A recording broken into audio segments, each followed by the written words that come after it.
मैं समझ नहीं पाया। जब तुम मुझसे मिलने के लिए लाइन में इंतजार कर रहे थे तो तुम्हें कैसा लग रहा था?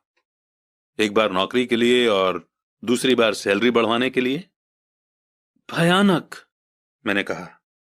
और तुम्हें तब कैसा लगा था जब मिसेस मार्टिन ने तुम्हारे हाथ में 3 घंटे के काम के लिए 3 सिक्के थमाए थे?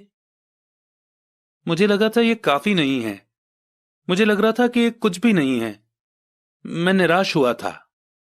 और यही ज्यादातर एम्प्लॉयज को लगता है जब वे अपनी सैलरी के चेक को देखते हैं, खासकर तब जब उससे टैक्स और बाकी कटौतियां कर ली जाती हैं। कम से कम तुम्हें तो पूरी सैलरी मिलती थी, उन्हें तो पूरी सैलरी भी नहीं मिलती। आपका मतलब है कि ज्यादातर एम्प्लॉयज को पूरी सैलरी नहीं मिलती है? मैं हैरान था। नहीं, गवर्नमेंट हमेशा अपना हिस्सा पहले ही ले लेती है। गवर्नमेंट ऐसा कैसे करती है?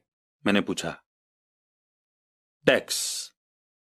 जब आप कमाते हैं तो आप पर टैक्स लगता है। जब आप खर्च करते हैं तो आप पर टैक्स लगता है। जब आप बचाते हैं तो आप पर टैक्स लगता है। और जब आप मर जाते हैं तो भी आप पर टैक्स लगता है। लोग गवर्नमेंट को ऐसा क्यों करने देते हैं? अमीर लोग ऐसा नहीं करने देते, अमीर डैडी ने मुस्कुराकर कहा। पर गरीब और मिडिल क्लास लोग ऐसा करने देते हैं। मैं दावा करता हूं कि मैं तुम्हारे डैडी से ज्यादा कमाता हूं, पर वे ज्यादा टैक्स चुकाते हैं। यह कैसे संभव है? मैंने पूछा। 9 साल का बच्चा इस अजीब आंकड़े को नहीं समझ पा रहा था। कोई आदमी गवर्नमेंट को ऐसा करने की इजाजत कैसे दे सकता है? अमीर डैडी चुपचाप बैठे रहे। मैं समझ गया कि वे चाहते थे कि मैं सुनूं, न कि उनसे फालतू के सवाल करूं। आखिर मैं शांत हो गया। जो मैंने सुना था वो मुझे अच्छा नहीं लगा था। मैं जानता था कि मेरे डैडी हमेशा टैक्स का रोना रोते रहते थे, पर दरअसल इस बारे में वो कुछ भी नहीं कर पाते थे। क्या जिंदगी उन्हें धक्का दे रही थी? अमीर डैडी मेरी तरफ देखते हुए अपनी कुर्सी में धीमे धीमे और खामोशी से हिलने लगे। सीखने के लिए तैयार? उन्होंने पूछा। मैंने अपना सिर धीमे से हिलाया। जैसा मैंने कहा, सीखने के लिए बहुत कुछ है। पैसे से अपने लिए काम कैसे करवाया जाए, यह जिंदगी भर चलने वाली पढ़ाई है। ज्यादातर लोग 4 साल के लिए कॉलेज जाते हैं और उनकी पढ़ाई पूरी हो जाती है। मैं पहले से ही जानता हूं कि मेरी पैसों से जुड़ी हुई पढ़ाई जीवन भर चलेगी। और इसकी वजह यह है कि मैं जितना ज्यादा जान लेता हूं, उससे भी ज्यादा जानने की मेरी इच्छा बढ़ती चली जाती है। ज्यादातर लोग इस सब्जेक्ट को कभी नहीं पढ़ते। वे नौकरी पर जाते हैं, अपनी सैलरी लेते हैं, अपनी चेकबुक को बैलेंस करते हैं और बात खत्म हो जाती है। इसके बाद भी उन्हें अचरज होता है कि उनके जीवन में पैसे की समस्याएं क्यों हैं। फिर वे सोचते हैं कि ज्यादा पैसों से उनकी समस्या हल हो जाएगी। बहुत कम लोगों को यह एहसास होता है कि असली समस्या पैसों से जुड़ी एजुकेशन या नॉलेज की है।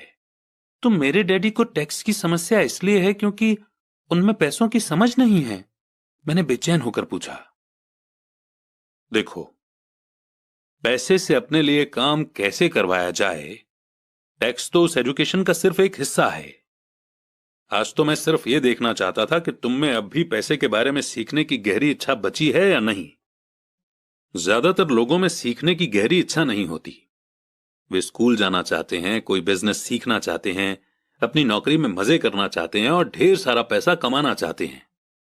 एक दिन वे तब जागते हैं जब उनके सामने पैसे की समस्या आ जाती है, और तब वे काम करना बंद नहीं कर सकते।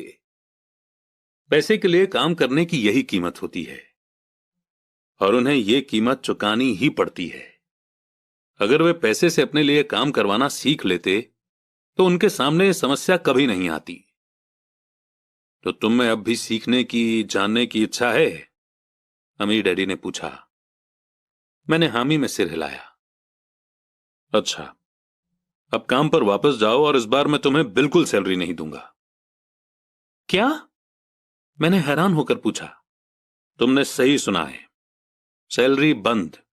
तुम हर शनिवार 3 घंटे उसी तरह काम करोगे, पर इस बार तुम्हें 10 सेंट हर घंटे के हिसाब से सैलरी नहीं मिलेगी। तुम्ही ने तो कहा कि तुम पैसे के लिए काम करना नहीं सीखना चाहते। इसलिए मैं बदले में तुम्हें कुछ भी नहीं दूंगा। मुझे अपने सुने हुए शब्दों पर भरोसा नहीं हो रहा था। मैंने माइक से पहले ही बात कर ली है।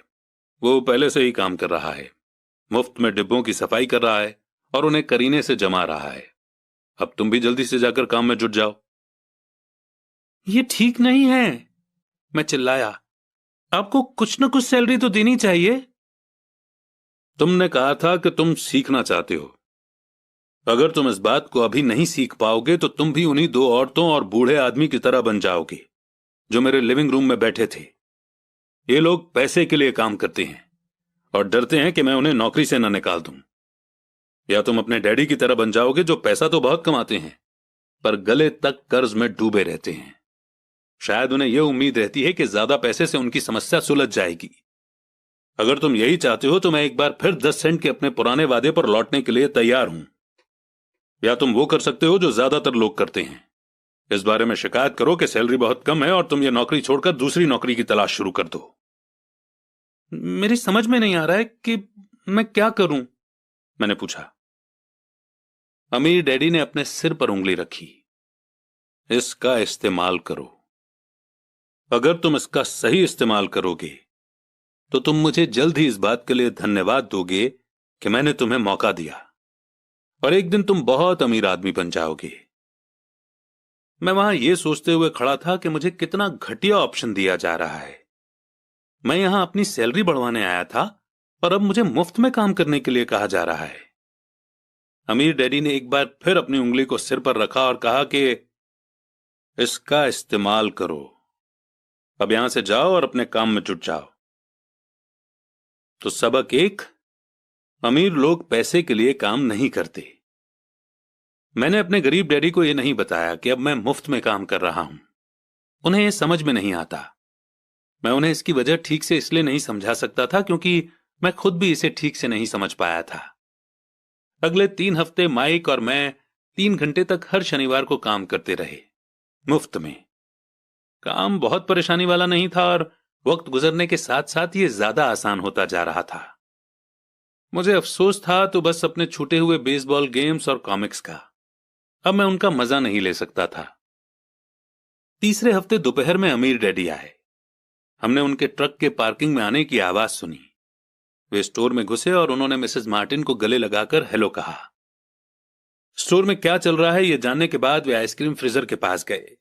उसमें से 2 आइसक्रीम निकाली, उनका दाम चुकाया और इसके बाद मेरी और माइक की तरफ इशारा करके कहा, चलो घूमने चलते हैं। हम सड़क के पार गए, कुछ कारों को चकमा दिया और एक बड़े घास के मैदान में टहलने लगे जहां कुछ बड़े लोग सॉफ्टबॉल खेल रहे थे। दूर की पिकनिक टेबल पर बैठकर उन्होंने माइक और मुझे आइसक्रीम दी। कैसा चल रहा है? बढ़िया, माइक ने कहा। मैंने सहमति में सिर हिलाया। कुछ और सीखा? अमीर डैडी ने पूछा। माइक और मैंने एक दूसरे की तरफ देखा, अपने कंधे उचकाए और अपने सिर को नामे एक साथ हिलाया। और अब जो हम सबक सीखने वाले थे वो ये था, जिंदगी के सबसे बड़े जाल से बचना। अच्छा ये होगा कि तुम बचपन से ही ये सोचना शुरू कर दो। तुम अब जिंदगी के सबसे बड़े सबक को देख रहे हो।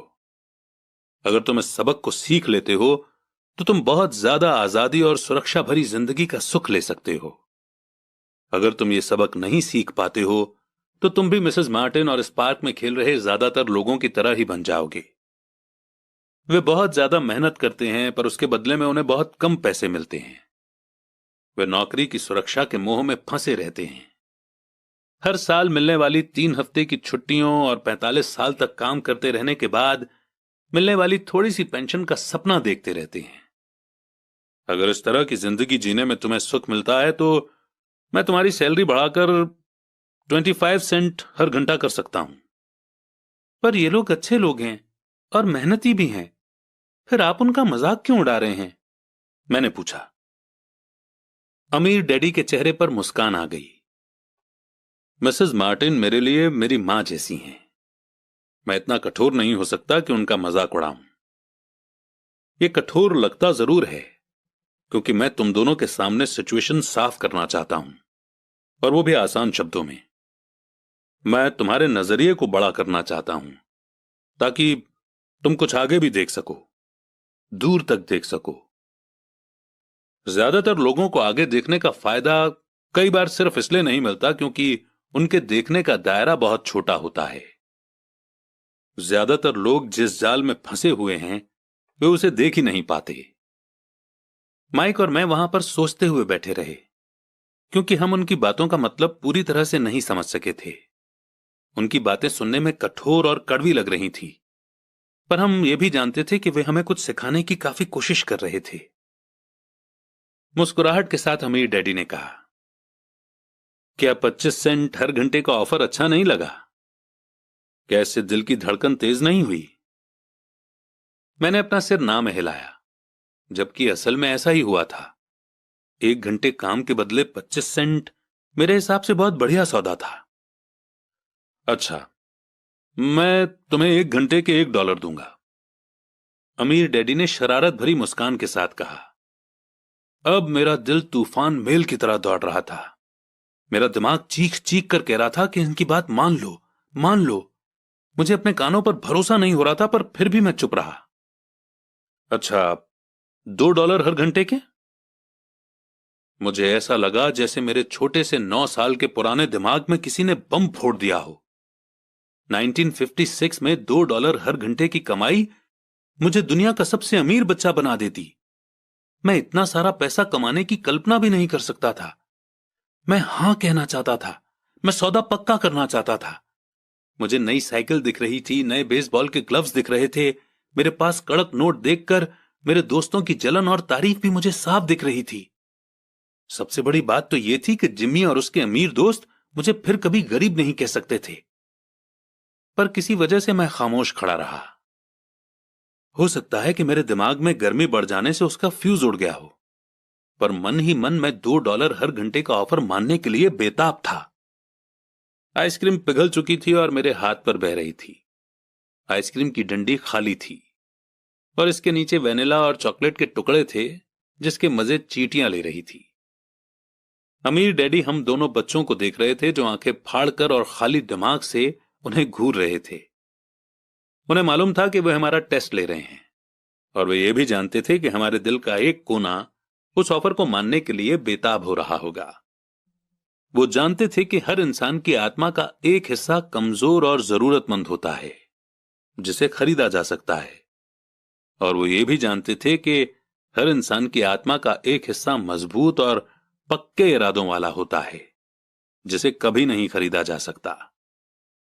असली सवाल यह था कि इनमें से कौन सा हिस्सा ज्यादा ताकतवर है। उन्होंने अपनी जिंदगी में हजारों लोगों की परीक्षा ली थी। जब वे नौकरी मांगने के लिए आए लोगों का इंटरव्यू लेते थे तो वे हर बार आत्माओं की परीक्षा लेते थे। अच्छा, $5 हर घंटे? अचानक मेरे अंदर शांति छा गई। कुछ था जो बदल गया था। ऑफर बहुत ही बड़ा था और मूर्खता से भरा लग रहा था। 1956 में गिने चुने लोगों को $5 हर घंटे से ज्यादा मिलता होगा। लालच खत्म हो गया था और इसकी जगह शांति ने ले ली थी। धीमे से मैं अपनी बाईं तरफ खड़े माइक की तरफ मुड़ा। उसने भी मेरी तरफ देखा। मेरी आत्मा का जो हिस्सा कमजोर और जरूरतमंद था वो खामोश हो चुका था। मेरा वो हिस्सा जिसे खरीदा नहीं जा सकता था वो आगे आ चुका था। मेरे दिमाग और आत्मा में पैसे को लेकर हुई इस जंग में शांति और विश्वास जीत चुके थे।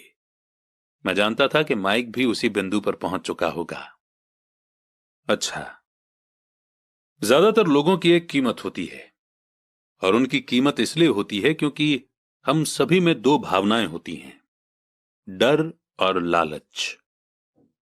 पहले तो पैसे के बिना रहने के डर से हमें कड़ी मेहनत करने की प्रेरणा मिलती है। इसके बाद जब हमें सैलरी मिलती है तो हमें लालच या इच्छा की भावना जाग जाती है। पैसा होने पर हम उन बढ़िया चीजों के बारे में सोचने पर मजबूर हो जाते हैं जो उस पैसे से खरीदी जा सकती हैं। इस तरह हमारी जिंदगी का एक पैटर्न बन जाता है। किस तरह का पैटर्न? मैंने पूछा। सुबह जागने, काम पर जाने, खर्च करने, सुबह जागने, काम पर जाने, खर्च करने। लोगों की जिंदगी हमेशा डर और लालच इन्हीं दो भावनाओं से चलती है।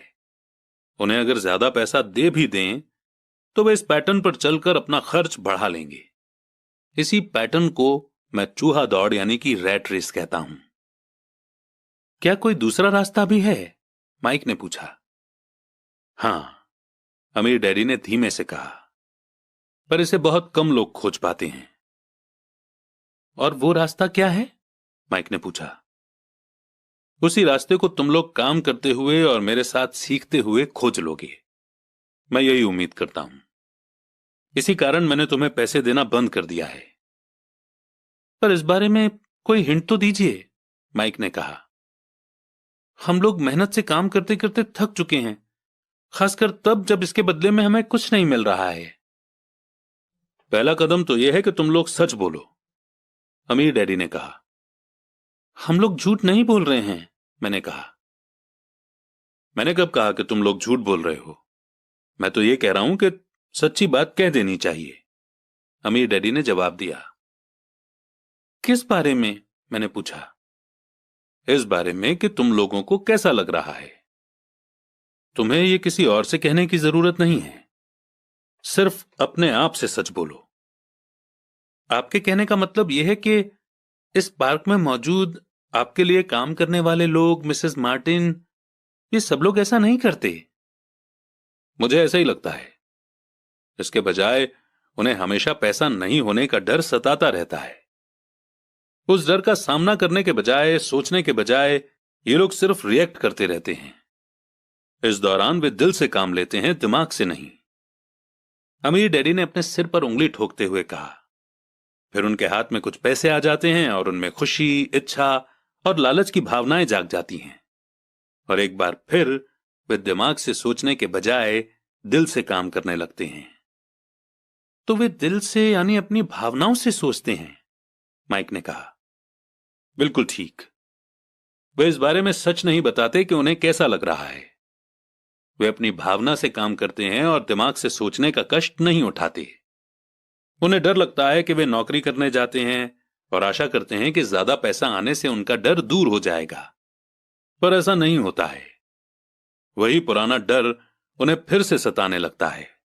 वे फिर से नौकरी करने जाते हैं और फिर आशा करते हैं कि पैसा उनके डर को कम कर देगा, पर ऐसा नहीं होता। डर के कारण ही वे नौकरी के जाल में फंसे रहते हैं। पैसा कमाते हैं, काम करते हैं, पैसा कमाते हैं और आशा करते हैं कि डर से उनका पीछा छूट जाएगा। पर हर रोज जब वे उठते हैं तो उनका पुराना डर भी उनके साथ उठता है। वही पुराना डर करोड़ों लोगों को रात भर जगाता है और उनकी रात बहुत चिंता और परेशानी में गुजरती है। इसलिए वो उठते हैं, काम पर जाते हैं और यह आशा करते हैं कि सैलरी के चेक से उनके दिल को कुतरने वाले इस डर को वे मौत के घाट उतार देंगे। सच बात तो यह है कि पैसा उनकी जिंदगी को चला रहा है, पर वे इस बारे में कभी सच नहीं बोलते हैं। पैसे ने उनकी भावनाओं पर कब्जा कर लिया है और उनकी आत्माओं पर भी। ये कहकर अमीर डैडी खामोश हो गए ताकि उनके शब्दों में छुपा संदेश हमारे अंदर चला जाए। माइक और मैंने उनकी बातें सुनी थीं, पर हम उनका मतलब पूरी तरह से नहीं समझ पाए थे। मुझे अक्सर यह हैरानी होती थी कि लोगों को ऑफिस जाने की इतनी जल्दी क्यों होती है। उन्हें अपनी नौकरी में खास मजा नहीं आता था और वे कभी खुश भी नहीं दिखते थे। फिर क्या वजह थी जो उन्हें जल्दी ऑफिस जाने के लिए मोटिवेट करती थी? जब अमीर डैडी ने देख लिया कि हम जितना समझ सकते थे हमने उतना समझ लिया है, तो उन्होंने आगे कहा, मैं ये चाहता हूं कि तुम लोग इस जाल से बचो। दरअसल मैं तुम्हें यही सिखाना चाहता हूं। मेरा मकसद तुम्हें सिर्फ अमीर बनना सिखाना नहीं है, क्योंकि अमीर बनने से समस्या नहीं सुलझेगी। अमीर बनने से समस्या नहीं सुलझेगी? मैंने आश्चर्य से पूछा। बिल्कुल नहीं। मुझे दूसरी भावना, इच्छा के बारे में अपनी बात पूरी करने दो। कुछ लोग इसे लालच कहते हैं, पर मैं इसे इच्छा कहना ज्यादा पसंद करता हूं। यह बुरा नहीं है कि हम किसी बेहतर, ज्यादा सुंदर, ज्यादा सुखद या रोमांचक चीज की इच्छा रखें। लोग इच्छा होने की वजह से भी पैसे के लिए काम करते हैं। उन्हें सुख के लिए भी पैसों की जरूरत होती है, क्योंकि वे मानते हैं कि पैसे से सुख खरीदा जा सकता है। पर पैसा जो खुशी देता है वो अक्सर पल भर की होती है। उन्हें ज्यादा खुशी, ज्यादा आनंद, ज्यादा आराम या ज्यादा सुरक्षा हासिल करने के लिए और ज्यादा पैसे की जरूरत होती है। इसीलिए वे काम करते रहते हैं और ये सोचते रहते हैं कि पैसा डर और लालच से परेशान उनकी आत्माओं को शांत कर देगा। पर पैसा ये काम नहीं कर सकता। अमीर होने के बाद भी नहीं? माइक ने पूछा। हां, अमीर होने के बाद भी नहीं।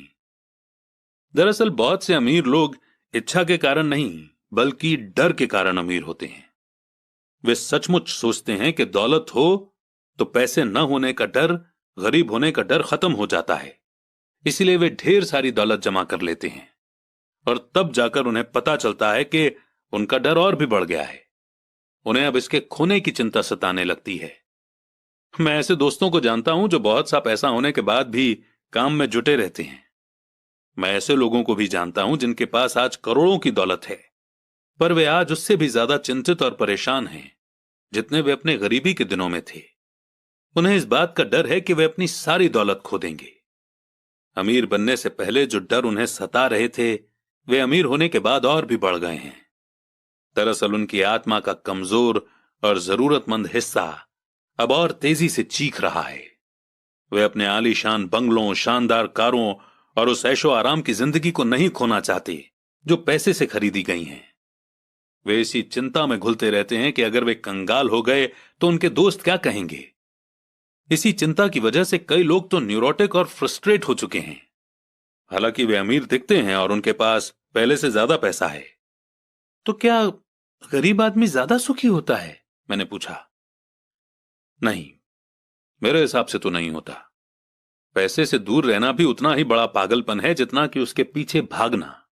उसी समय कस्बे का एक पागल आदमी हमारी मेज के पास से गुजरा और कूड़ेदान के पास रुककर उसमें कुछ ढूंढने लगा, जैसे उसे किसी ने समझाकर भेजा हो। चर्चा के इस मोड़ पर हम तीनों उसकी हरकतों को दिलचस्पी के साथ देख रहे थे, जबकि इससे पहले हमने उसे नजरअंदाज कर दिया होता। अमीर डैडी ने अपने पर्स में से $1 निकाला और उस पागल बूढ़े को अपने पास आने का इशारा किया। पैसा देखते ही वो तुरंत चला आया। उसने पैसे लिए और अमीर डैडी को ढेर सारी दुआएं दी और अपनी अच्छी किस्मत पर खुश होकर वो जल्दी से चला गया। इसमें और मेरे ज्यादातर एम्प्लॉयज में बहुत फर्क नहीं है। मैं ऐसे बहुत से लोगों से मिला हूं जो कहते हैं, अरे मुझे पैसे में कोई रुचि नहीं है, फिर भी वे हर रोज 8 घंटे की नौकरी पर जाते हैं। ये तो सच्चाई को नकारना है। अगर उन्हें पैसे में रुचि नहीं है तो वे नौकरी पर क्यों जाते हैं? इस तरह की सोच पागलपन की सोच है। उस कंजूसी भरी सोच से भी ज्यादा पागलपन की जिसमें कोई आदमी पैसे पर कुंडली मारकर बैठ जाता है। जब मैं वहां अपने अमीर डैडी की बात सुन रहा था तब मेरे दिमाग में यह ख्याल आ रहा था कि मेरे गरीब डैडी 1000 बार यह कह चुके थे कि मुझे पैसों में कोई रुचि नहीं है। वे ऐसा अक्सर कहा करते थे। वे खुद की असली भावनाओं को छुपाने के लिए हमेशा यह भी कहा करते थे कि मैं इसलिए काम करता हूं क्योंकि मुझे अपना काम बहुत पसंद है। तो हमें क्या करना चाहिए? यही कि हम पैसे के लिए काम नहीं करें जब तक कि हमारे मन से डर और लालच की भावनाएं पूरी तरह से न निकल जाएं। नहीं, उसमें तो बहुत सा समय बर्बाद हो जाएगा। भावनाओं के कारण ही तो हम इंसान हैं। इन्हीं के कारण हमारी हस्ती है। भावना शब्द का मतलब है चलायमान ऊर्जा, यानी कि मूविंग एनर्जी।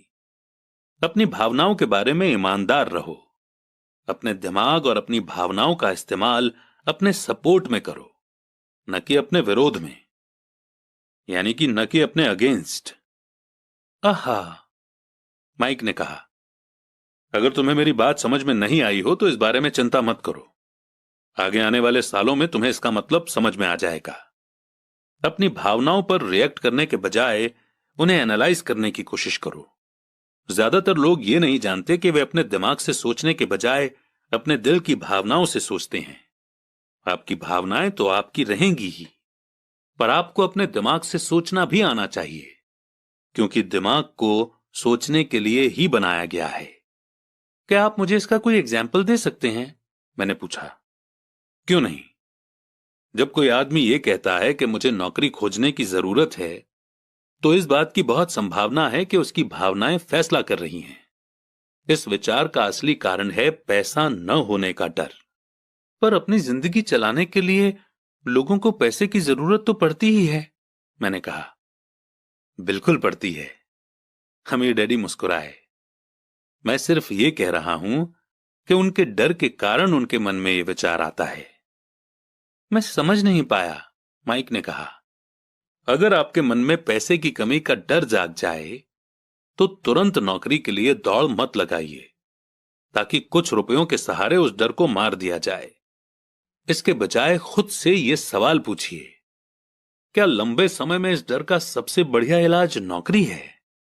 मेरे ख्याल से इसका जवाब नहीं में होता है, खासकर जब आप किसी आदमी की पूरी जिंदगी को देखते हैं।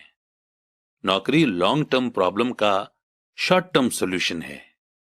पर मेरे डैडी हमेशा कहा करते हैं, स्कूल में पढ़ो, अच्छे नंबर लाओ, ताकि तुम्हें एक सुरक्षित और अच्छी नौकरी मिल सके। मैंने हड़बड़ी में बोल ही दिया। हाँ, मैं समझ सकता हूं कि वे ऐसा क्यों कहते हैं, अमीर डैडी ने मुस्कुराकर कहा। ज्यादातर लोग ऐसी ही सलाह देते हैं और ज्यादातर लोगों के लिए यह एक अच्छा विचार होता है, पर लोगों की सलाह के पीछे भी डर छुपा होता है। आपका मतलब यह है कि मेरे डैडी ऐसा इसलिए कहते हैं क्योंकि वे डरे हुए हैं? हां, वे घबराए हुए हैं कि शायद तुम पैसा नहीं कमा पाओगे और समाज में फिट नहीं हो पाओगे। मुझे गलत मत समझना, वे तुम्हें प्यार करते हैं और तुम्हारा भला चाहते हैं, और मैं सोचता हूं कि उनका डर सही भी है। एजुकेशन और जॉब इंपॉर्टेंट है, पर इससे डर का इलाज नहीं होगा। वही डर जो उन्हें सुबह उठकर कुछ रुपए कमाने के लिए पुश करता है, उसी डर के कारण वे तुम्हारे स्कूल जाने पर इतना जोर देते हैं। तो आपकी सलाह क्या है? मैंने पूछा। मैं चाहता हूं कि मैं तुम्हें पैसों की ताकत पर काबू पाना सिखाऊं। पैसे का डर तुम्हारे दिमाग से निकल जाना चाहिए, और यह स्कूल में नहीं सिखाया जाता। अगर तुम इसे नहीं सीखोगे तो तुम पैसे के गुलाम बन जाओगे। अब उनकी बातें मेरी समझ में आ रही थीं। वे हमारे विचारों को ज्यादा बड़ा बनाना चाहते थे। वे चाहते थे कि जो मिसेस मार्टिन नहीं देख सकती थीं, उनके एम्प्लॉय नहीं देख सकते थे, या मेरे डैडी तक नहीं देख सकते थे, वो देखने की काबिलियत हम में आ जाए। उन्होंने जो एग्जाम्पल दिए थे वो उस समय कठोर जरूर लग रहे थे, लेकिन मैं उन्हें कभी नहीं भूला। मेरा नजरिया उस दिन बहुत बड़ा हो गया था।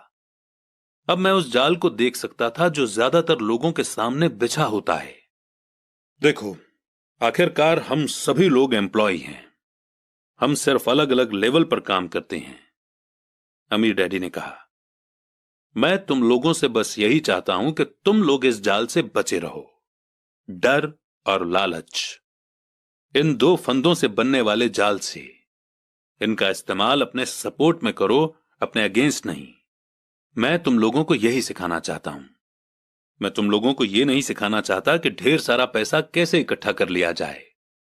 उससे डर या लालच को नहीं जीता जा सकता। अगर तुम्हें डर और लालच पर काबू पाना नहीं आता तो तुम चाहे कितने भी अमीर बन जाओ, असलियत में तुम एक बड़ी सैलरी पाने वाले गुलाम ही रहोगे। तो हम किस तरह इस जाल से बच सकते हैं? मैंने पूछा। गरीबी या पैसे की तंगी का खास कारण डर और नॉलेज की कमी होता है, न कि इकोनॉमी या गवर्नमेंट या अमीर लोग। यह खुद का ओढ़ा हुआ डर या ज्ञान होता है जो लोगों को इस जाल में फंसाए रखता है। इसीलिए तुम बच्चों को स्कूल जाना चाहिए और अपने कॉलेज की पढ़ाई पूरी करनी चाहिए। मैं तुम लोगों को यह जरूर सिखाऊंगा कि इस जाल से कैसे बचा जा सकता है। पहेली के टुकड़े अब सामने आ चुके थे। मेरे पढ़े लिखे डैडी के पास बड़ी डिग्रियां थीं और एक बढ़िया करियर भी था, पर स्कूल ने उन्हें कभी यह नहीं सिखाया कि पैसे या अपने डर को किस तरह काबू में रखा जाता है। अब मैं समझ चुका था कि मैं अपने दोनों डैडियों से अलग अलग लेवल पर अहम बातें सीख सकता हूं। तो आप पैसा न होने के डर के बारे में बात कर रहे थे। पैसे की इच्छा किस तरह हमारी सोच पर असर डालती है? माइक ने पूछा। तुम्हें तब कैसा महसूस हुआ था जब मैंने तुम्हारी सैलरी बढ़ाने का लालच दिया था? क्या तुमने देखा था कि तुम्हारी इच्छाएं किस तरह बढ़ रही थीं? हमने अपने सिर हिलाकर हामी भरी, पर तुमने अपनी भावनाओं के सामने हार नहीं मानी, और इस कारण तुम लोगों ने जल्दबाजी में काम नहीं लिया। इससे तुम्हें सोचने का वक्त मिल गया। पर सबसे जरूरी है हम में हमेशा डर और लालच की भावनाएं रहेंगी। इसी पल से तुम लोगों के लिए यह सबसे इंपॉर्टेंट है कि तुम इन भावनाओं का इस्तेमाल अपने सपोर्ट में करो और लंबे समय तक ऐसा करो। अपनी भावनाओं को अपने दिमाग पर हावी मत होने दो और इस तरह अपने विचारों को मैला मत होने दो। ज्यादातर लोग डर और लालच का इस्तेमाल खुद के विरोध में करते हैं। यह अज्ञान की शुरुआत होती है। डर और इच्छा की भावनाओं के कारण ही ज्यादातर लोग सैलरी के चेक, सैलरी में बढ़ोतरी और नौकरी की सुरक्षा के पीछे भागते भागते अपनी पूरी जिंदगी निकाल देते हैं। असल में वे ये सोचते ही नहीं हैं कि भावनाओं के आधार पर उन्हें जिंदगी किस तरफ ले जा रही है। ये तो वही बात हो गई जिसमें गाड़ी खींचने वाले गधे के सामने उसका मालिक गाजर लटकाए रखता है जो उसकी नाक के ठीक सामने होती है। गधे का मालिक जहां जाना चाहता है वहां जाता है, पर गधा तो लालच के कारण भाग रहा है। कल गधे के लिए दूसरी गाजर आ जाएगी और गधा उसका पीछा करने लगेगा। आपके कहने का मतलब है जिस समय मैंने नए बेसबॉल ग्लव्स, कैंडी और खिलौनों के सपने देखना शुरू किया था उस समय मेरी हालत उस गधे की तरह हो गई थी जो गाजर के पीछे भागता है? माइक ने पूछा। हां, और उम्र के साथ साथ तुम्हारे खिलौने भी और ज्यादा महंगे होते जाएंगे। अपने दोस्तों पर रौब झाड़ने के लिए एक नई कार, एक याच और एक आलीशान घर। हमीर डैडी ने मुस्कुराकर कहा। डर आपको दरवाजे से बाहर धक्का देता है, इच्छा आपको अंदर बुलाती है, आपको चट्टानों की तरफ ललचाती है। यही जाल है। तो इसकी काट क्या है? माइक ने पूछा। डर और इच्छा अज्ञान की वजह से बढ़ते हैं। इसीलिए अमीर लोगों के पास जितना ज्यादा पैसा होता है उनका डर भी उतना ही ज्यादा बड़ा होता है। पैसा ही गाजर है, भ्रम है। अगर गधा पूरी तस्वीर देख सकता तो शायद वो गाजर का पीछा करने के अपने फैसले पर दोबारा सोचता। अमीर डैडी ने आगे ये समझाया कि आदमी की जिंदगी अज्ञान और ज्ञान के बीच होने वाला संघर्ष है। उन्होंने बताया कि एक बार कोई आदमी खुद के बारे में ज्ञान की खोज करना बंद कर देता है तो उसकी जिंदगी में अज्ञान घुस जाता है। ये संघर्ष हर पल होता है।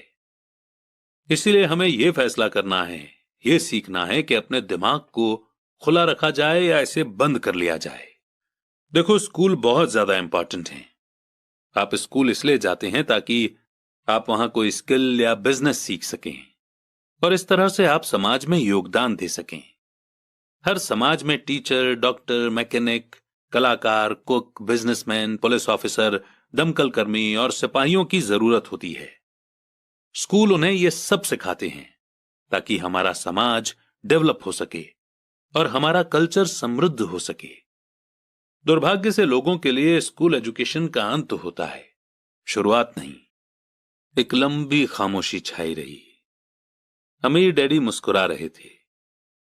उस दिन उन्होंने जो कहा था वो मैं पूरी तरह से नहीं समझ पाया था, पर ज्यादातर महान टीचर्स के शब्द सालों तक हमें सिखाते रहते हैं। उनके शब्द इसी तरह से आज भी मेरे साथ हैं। मैं आज थोड़ा कठोर हुआ। एक वजह से कठोर हुआ। मैं चाहता था कि तुम लोगों को आज की यह चर्चा हमेशा याद रहे। मैं चाहता हूं कि तुम लोग हमेशा मिसेस मार्टिन के बारे में सोचो। मैं चाहता हूं कि तुम लोग हमेशा उस गधे के बारे में सोचो। इन्हें कभी मत भूलना। अगर तुमने अपनी समझदारी से उन्हें काबू में नहीं किया तो डर और लालच की तुम्हारी दोनों भावनाएं तुम्हें जिंदगी के सबसे बड़े जाल में फंसा सकती हैं। अपनी जिंदगी को डरते डरते गुजारना, अपने सपनों को पूरा न करना निर्दयता है। यह भी निर्दयता है कि पैसे के लिए कड़ी मेहनत की जाए और यह सोचा जाए कि पैसे से खरीदी चीजें सुख दे सकती हैं। बिल चुकाने के डर से घबराकर आधी रात को जागना जीने का एक भयानक तरीका है। सैलरी के हिसाब से जिंदगी जीना भी कोई जीना है। यह सोचना कि कोई नौकरी आपको सुरक्षा का एहसास दे सकती है, खुद से झूठ बोलना है। यह कठोरता है और यही वो जाल है जिससे मैं तुम्हें बचाना चाहता हूं। मैंने देखा है कि पैसा किस तरह से लोगों की जिंदगियों को चलाता है। ऐसा अपने साथ मत होने देना।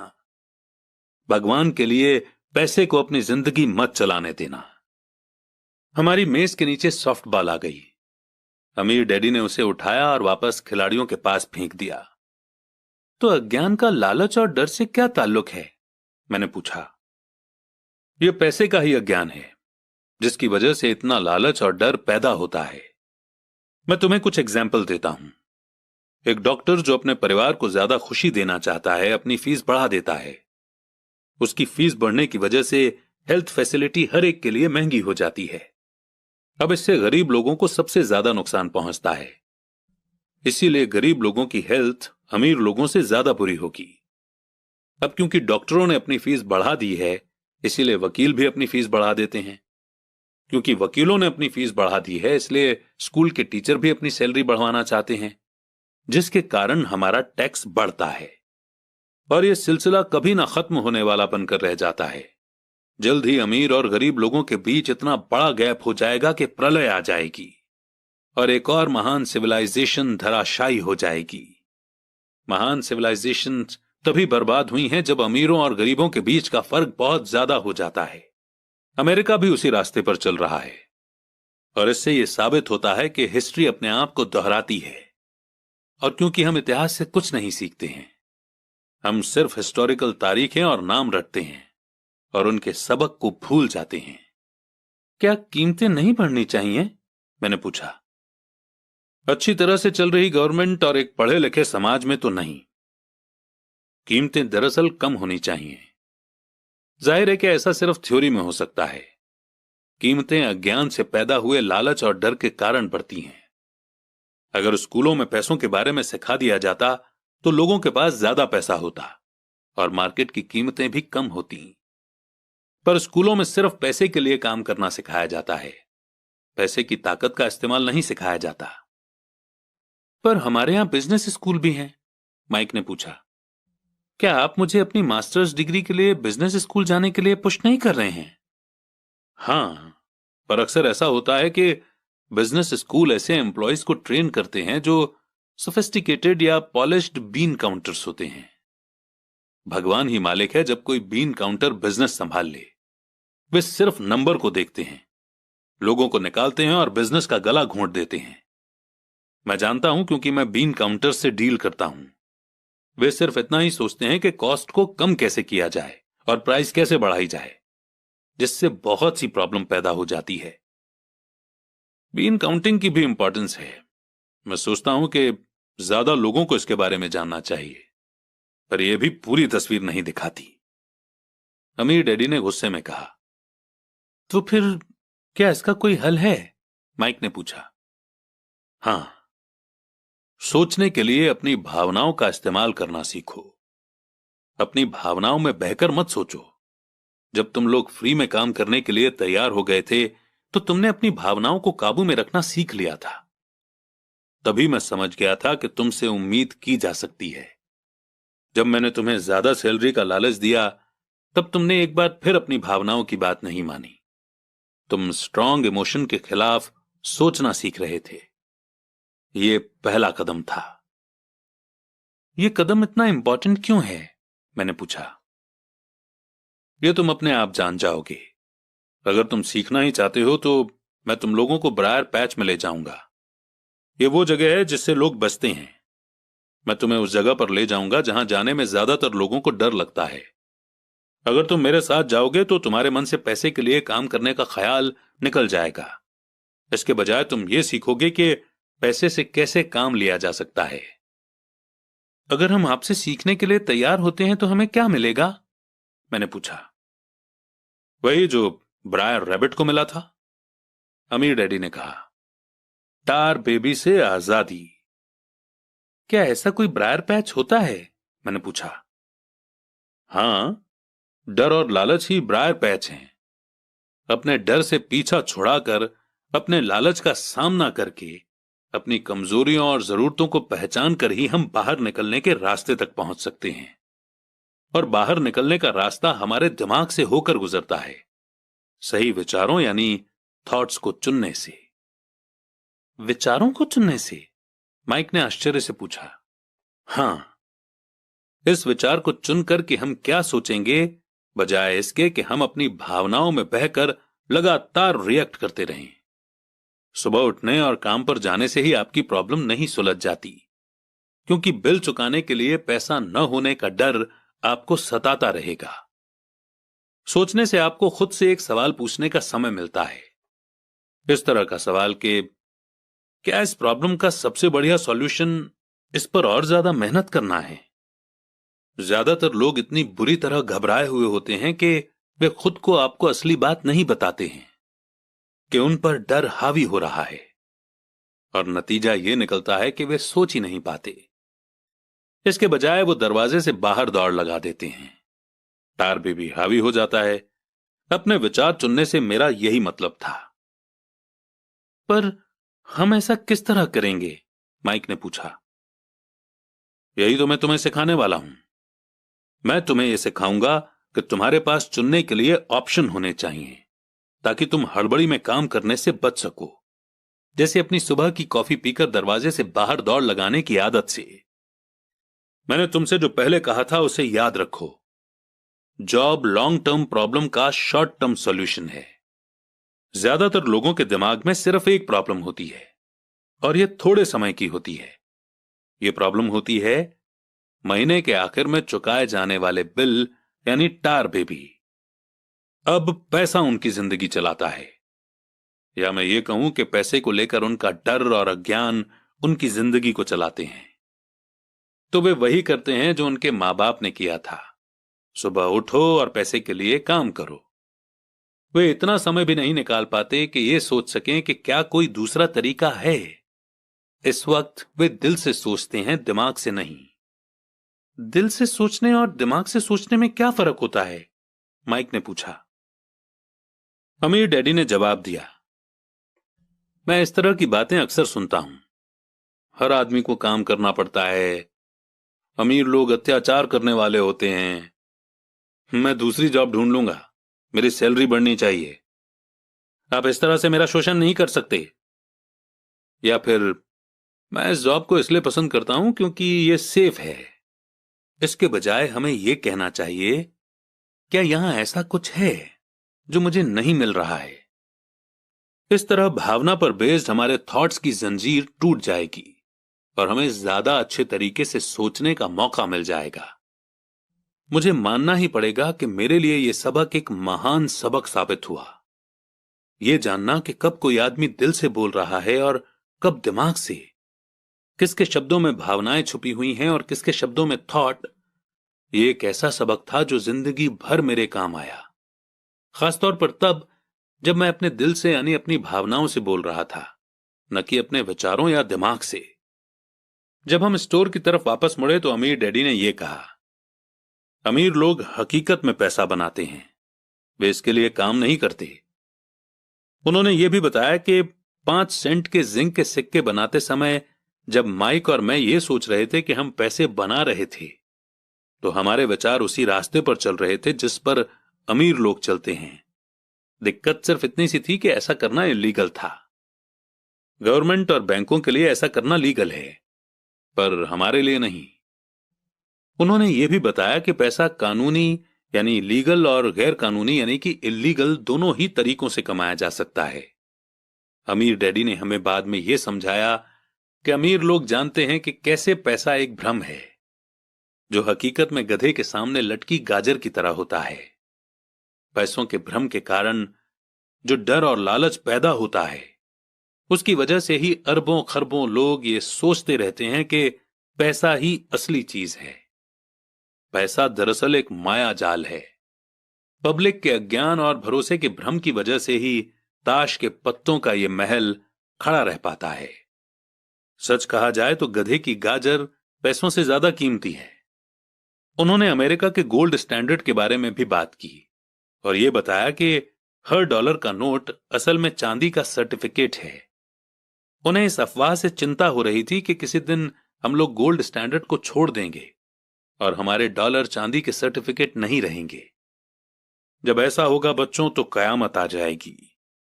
गरीब, मिडिल क्लास और नासमझ लोगों की जिंदगी इसीलिए बर्बाद हो जाएगी क्योंकि वो ये भरोसा करते रहेंगे कि पैसा ही असली चीज है, और वे जिस कंपनी के लिए काम करते हैं वो कंपनी या गवर्नमेंट उनका ध्यान रखेगी।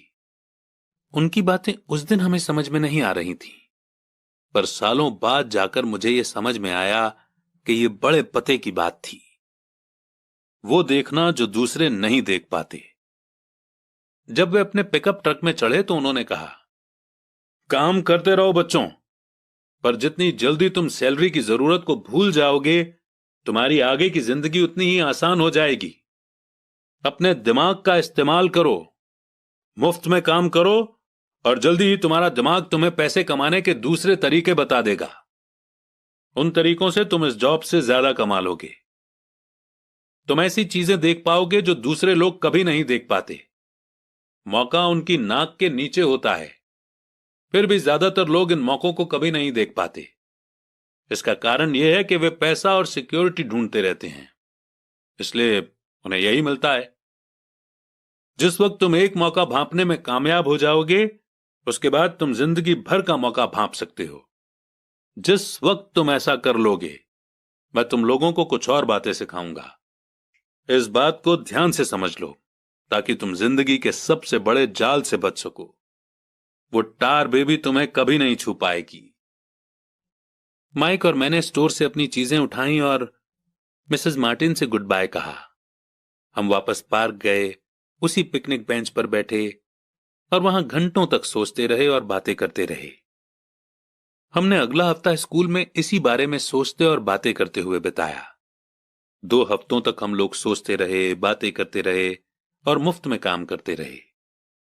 दूसरे शनिवार के आखिर में मैं मिसेस मार्टिन से एक बार फिर से गुड बाय कर रहा था और कॉमिक बुक स्टैंड को लालच भरी नजर से देख रहा था। हर शनिवार 30 सेंट न मिलने में सबसे दुख की बात यह थी कि मेरे पास कॉमिक्स खरीदने के लिए बिल्कुल भी पैसे नहीं होते थे।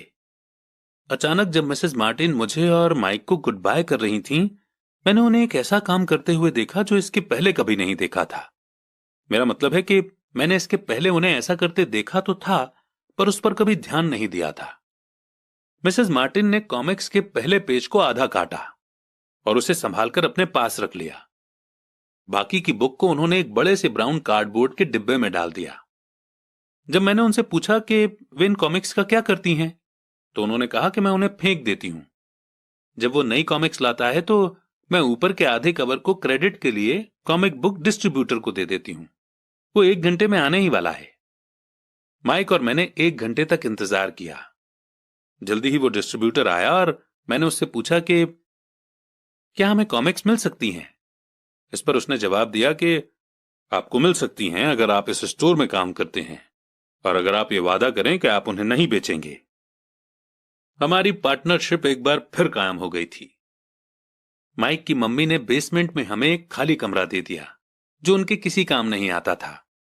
हमने उसकी सफाई करके उसमें सैकड़ों कॉमिक्स जमा कर ली। जल्दी ही हमारी कॉमिक्स लाइब्रेरी लोगों के लिए खोल दी गई। माइक की छोटी बहन को पढ़ने का बहुत शौक था, इसलिए हमने उसे अपना लाइब्रेरियन बना दिया। लाइब्रेरी में आने और कॉमिक्स पढ़ने के लिए वो हर बच्चे से 10 सेंट लेती थी। स्कूल खत्म होने के बाद हर दोपहर 2:30 से 4:30 बजे तक लाइब्रेरी खुलती थी। पड़ोस के बहुत से बच्चे इसके कस्टमर बन गए थे और वे जितनी कॉमिक्स पढ़ना चाहते थे 2 घंटे में पढ़ सकते थे।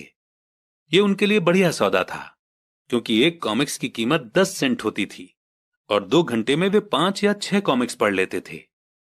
माइक की बहन लौटते समय बच्चों की तलाशी लेती थी और ये देख लेती थी कि वे अपने कपड़ों में कॉमिक्स छुपाकर तो नहीं ले जा रहे हैं। वो इस बात का रिकॉर्ड भी रखती थी कि हर रोज कितने बच्चे आए, उनका नाम क्या था और उनके सुझाव क्या थे। माइक और मुझे 3 महीने तक हर हफ्ते एवरेज में $9.5 का फायदा हुआ। हमने उसकी बहन को हर हफ्ते $1 का पेमेंट किया और उसे मुफ्त में कॉमिक्स पढ़ने का फायदा भी दिया। हालांकि वो कॉमिक्स कभी कभार ही पढ़ती थी, क्योंकि वो हमेशा ही अपनी पढ़ाई में लगी रहती थी। माइक और मैं डील के मुताबिक हर शनिवार स्टोर में काम करते रहे। साथ ही हम अलग अलग दुकानों से कॉमिक्स इकट्ठी करते रहे। हमने वादे के मुताबिक कॉमिक्स नहीं बेची थी। जब कोई कॉमिक फट जाती थी तो हम उसे जला देते थे। हमने इसकी एक ब्रांच खोलने की भी कोशिश की, लेकिन हमें माइक की बहन की तरह मेहनती और भरोसेमंद लाइब्रेरियन नहीं मिला। बहुत कम उम्र में ही हमने ये जान लिया था कि अच्छे स्टाफ को खोजना कितना मुश्किल होता है। लाइब्रेरी खुलने के 3 महीने बाद हमारी लाइब्रेरी में एक प्रॉब्लम आ गई। दूसरे मोहल्ले के कुछ गुंडे अंदर घुस आए और उन्होंने झगड़ना शुरू कर दिया। माइक के डैडी ने सुझाव दिया कि हम अपना बिजनेस अब बंद कर दें। तो इस तरह हमारा कॉमिक्स का धंधा बंद हो गया और हमने कन्वीनियंस स्टोर पर हर शनिवार काम करना भी बंद कर दिया। फिर भी अमीर डैडी एक्साइटेड थे, क्योंकि उनके पास ऐसी बहुत सी नई बातें थीं जो वे हमें सिखाना चाहते थे। वे खुश थे क्योंकि हमने उनके पहले सबक को इतनी अच्छी तरह से सीख लिया था। हमने ये भी सीख लिया था कि पैसे से अपने लिए काम कैसे करवाया जाता है।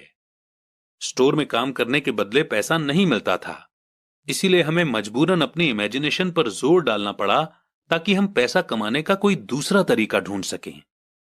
कॉमिक्स लाइब्रेरी हमारा अपना बिजनेस था। हमारा पैसा हमारे कंट्रोल में था और हम किसी मालिक के मोहताज नहीं थे। इसमें सबसे अच्छी बात यह थी कि हमारे बिजनेस से हमें तब भी पैसा मिलता था जब हम वहां खुद मौजूद नहीं होते थे। उस समय हम पैसे के लिए काम नहीं करते थे, बल्कि हमारा पैसा हमारे लिए काम करता था। ज्यादा सैलरी देने के बजाय अमीर डैडी ने हमें इतनी बढ़िया एडवाइस दे दी थी। और इसी के साथ ही बेहद इंपॉर्टेंट चैप्टर यहीं पर समाप्त होता है।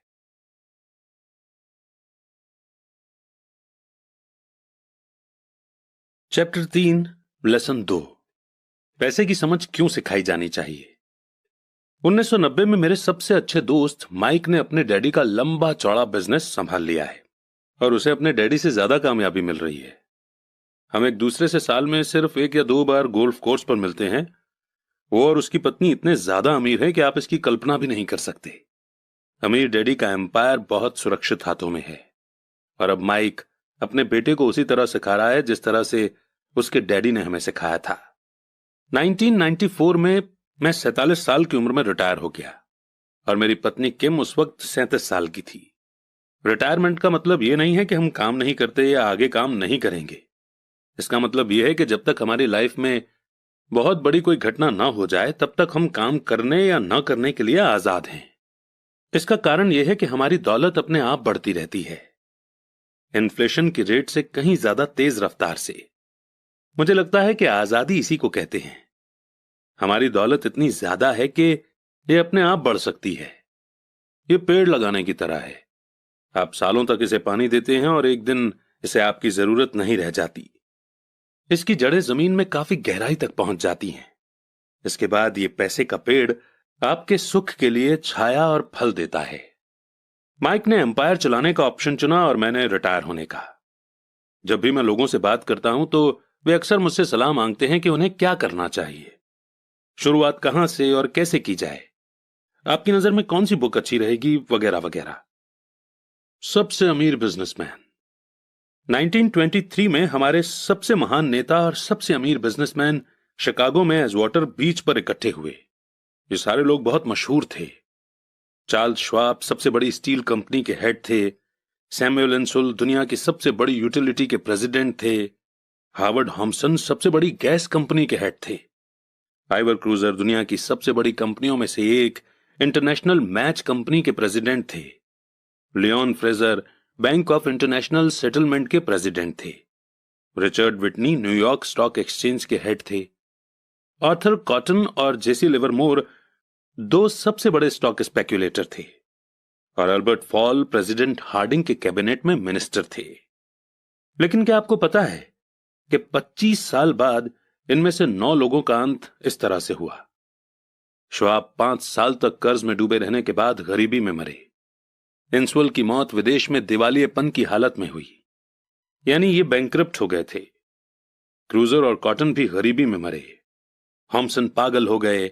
विटनी और अल्बर्ट फॉल उस समय जेल से रिहा हुए थे। फेजर और लिवरमोर आत्महत्या कर चुके थे। शायद कोई भी ठीक से यह नहीं बता सकता कि इन लोगों के साथ ऐसा क्यों हुआ। यह बात 1923 यानी कि 1923 की है। हम इतना अंदाजा तो लगा सकते हैं कि यह 1929 के मार्केट क्रैश और ग्रेट इकोनॉमिक डिप्रेशन के ठीक पहले का समय था। मंदी का इन लोगों पर बेशक बहुत ज्यादा असर हुआ होगा। देखने वाली बात यह है कि आज हम इन लोगों से ज्यादा मुश्किल समय में जी रहे हैं। बदलाव ज्यादा तेजी से हो रहे हैं और पूरी दुनिया में हो रहे हैं। मुझे लगता है कि आने वाले 25 सालों में बहुत से ऐसे उतार चढ़ाव आएंगे जो इन लोगों द्वारा झेले गए उतार चढ़ावों की तरह ही होंगे। मुझे यह चिंता है कि बहुत से लोग सिर्फ पैसे पर अपना ध्यान लगाए बैठे हैं और अपनी सबसे बड़ी दौलत पर ध्यान नहीं दे रहे हैं, जिसका नाम है नॉलेज। अगर लोग फ्लेक्सिबल होने, दिमाग खुला रखने और सीखने के लिए तैयार रहें, तो इन बदलावों के बावजूद वे बहुत अमीर बन सकते हैं। अगर लोग ये सोचेंगे कि पैसा ही उनकी प्रॉब्लम को सुलझा सकता है, तो ऐसे लोगों के लिए आने वाला समय बहुत परेशानी से भरा होगा। बुद्धि से प्रॉब्लम सॉल्व होती है और पैसा आता है। अगर आपके पास पैसे की समझ नहीं है, तो पैसा चाहे आ भी जाए, पर ज्यादा देर टिकेगा नहीं। ज्यादातर लोग जिंदगी भर यह समझ नहीं पाते कि असली बात यह नहीं है कि आप कितना पैसा कमाते हैं, बल्कि यह है कि आप कितना पैसा रख पाते हैं, यानी कितना पैसा सेव कर पाते हैं। आपने पक्का लॉटरी जीतने वाले उन गरीबों की कहानियां सुनी होंगी जो अचानक से अमीर बन जाते हैं, पर कुछ समय बाद वे फिर से गरीब हो जाते हैं।